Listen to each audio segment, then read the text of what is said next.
Bueno, ahora nos vamos con las preguntas. Pregunta número 1 dice, la Confederación Perú-Boliviana fue creada por iniciativa del gobierno boliviano liderado por Andrés de Santa Cruz, con el objetivo de integrar política y económicamente ambos países. Sin embargo, este proyecto no duró mucho, debido a la oposición principalmente de Chile y en menor medida de Argentina. Dicho ello, ¿por qué Chile buscó la disolución de la Confederación?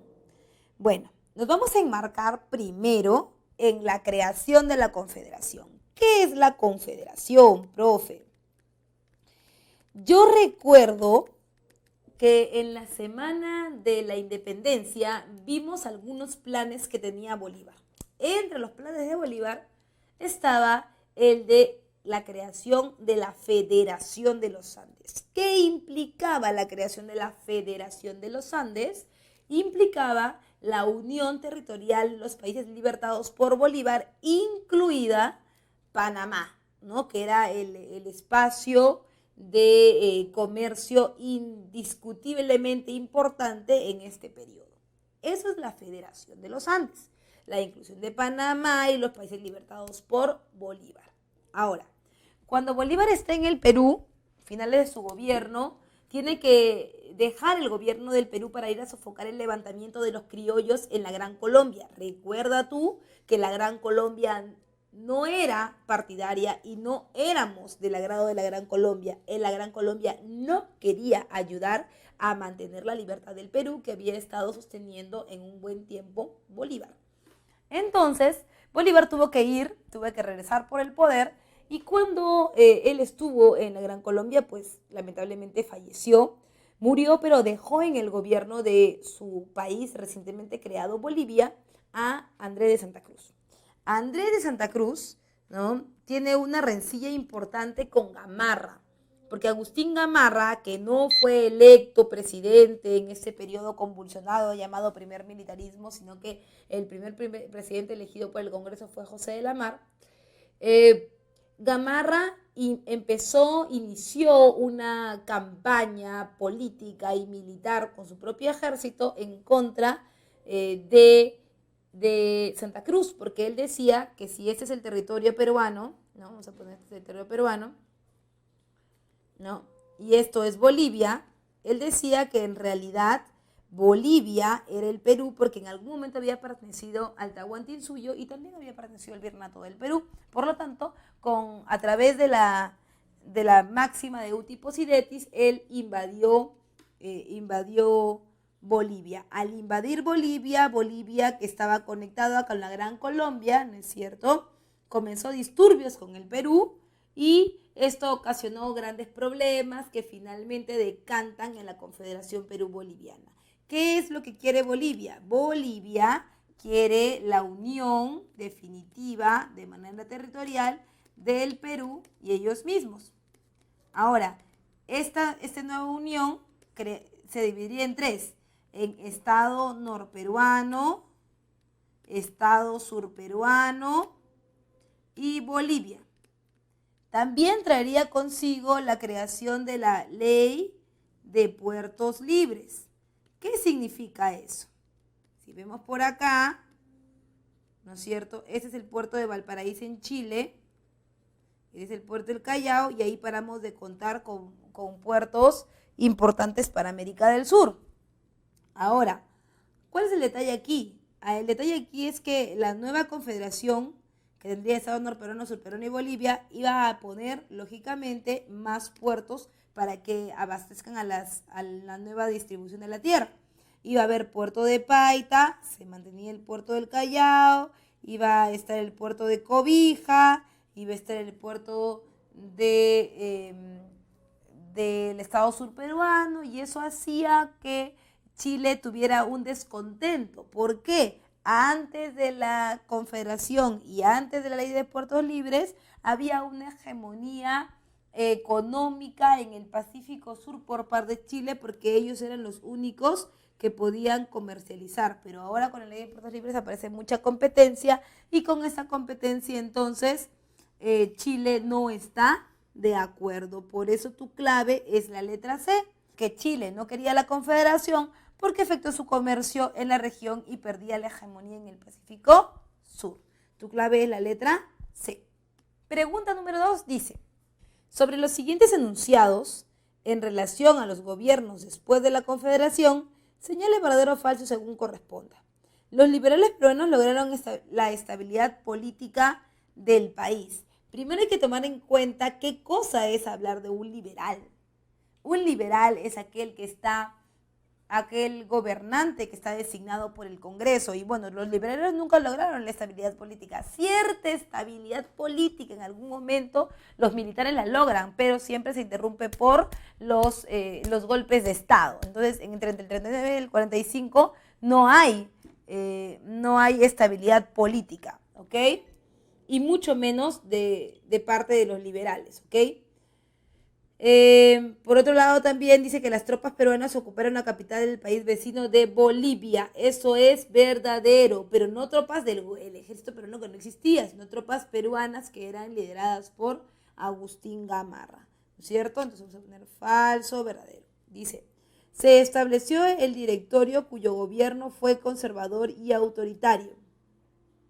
Bien, eso es verdadero. Recuerda que el directorio es el gobierno que luego va a llamar elecciones y va a salir elegido en su primer gobierno Ramón Castilla. A nivel político continuó entre las pugnas entre liberales y conservadores, pero por supuesto, los liberales aquellos que creen que el Congreso es lo más importante y los conservadores los cuales creen que el presidente es el elemento más importante y que la toma del poder debe ser a través del golpe de Estado. Por eso tu clave es la letra A.